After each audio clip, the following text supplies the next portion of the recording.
বাংলাদেশ হিসাব করলে তার আপনার হবে না। পৃথিবীর প্রায় ২৭ থেকে ৩০টা দেশের মানুষ জাপানে পড়তে আসে। আসসালামু আলাইকুম, আমি রাকিব। তো আজকে কথা বলবো হচ্ছে আমরা যারা স্টুডেন্ট বিষয়ে জাপান আছি, তারা কি একটা জবের মাধ্যমে তার আনুষঙ্গিক যত খরচপাতি আছে সবকিছু কি বহন করতে পারে কিনা।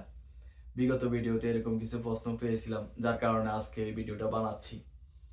আমরা যারা জাপানে আছি স্টুডেন্ট বিষয়ে, তারা বেশিরভাগই আমরা দুই ধরনের জব করি।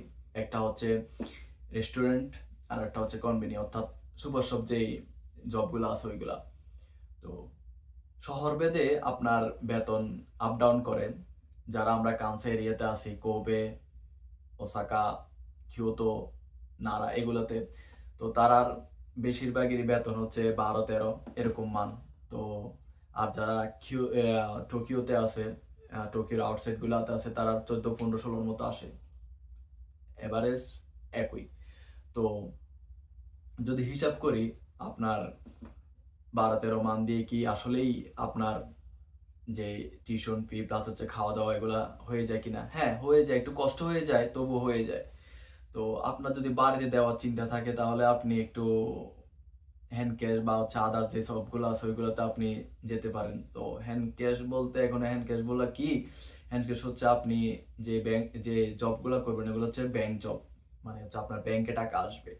আর হ্যান্ড ক্যাশ হচ্ছে আপনি মাস শেষে হাতে পাবেন টাকা। ওগুলো আপনার ট্যাক্স দেওয়া লাগবে না, বা হচ্ছে কোনো সরকারের কোনো খাতায় লেখা থাকবে না, এগুলো এরকমই। তো এগুলাতে এখন সবাই করে না যে এমন না। প্রায় 95% পোলাপাইনই হ্যান্ড ক্যাশ করে। করা ছাড়া উপায়ও নাই। জাপানের যে ব্যয়বহুল খরচ, এগুলা বহন করতে আপনার হ্যান্ড ক্যাশ করাই লাগে। তো এই আরকি।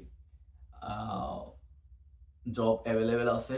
আপনি ভাষা শিখে আসুন। কথা বলার যে একটা স্পৃহা, ওইগুলা তৈরি করে আসুন।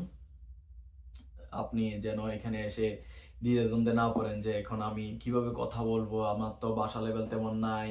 এগুলা বললে বর্তমান যে জাপান, এই জাপানে আপনি কাজ পাইতে একটু কষ্ট হয়ে যাবে। এগুলা আপনার মানেন আর না মানেন একটু কষ্ট হয়ে যাবে।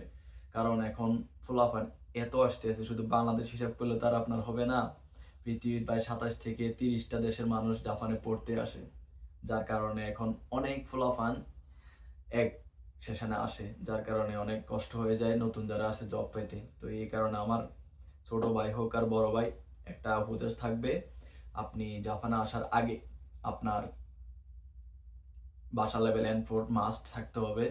প্লাস হচ্ছে আপনার কথা বলার যে একটা ধরন, ওগুলা তৈরি করে আসতে হবে। আজ এতটুকুই। ভালো থাকেন।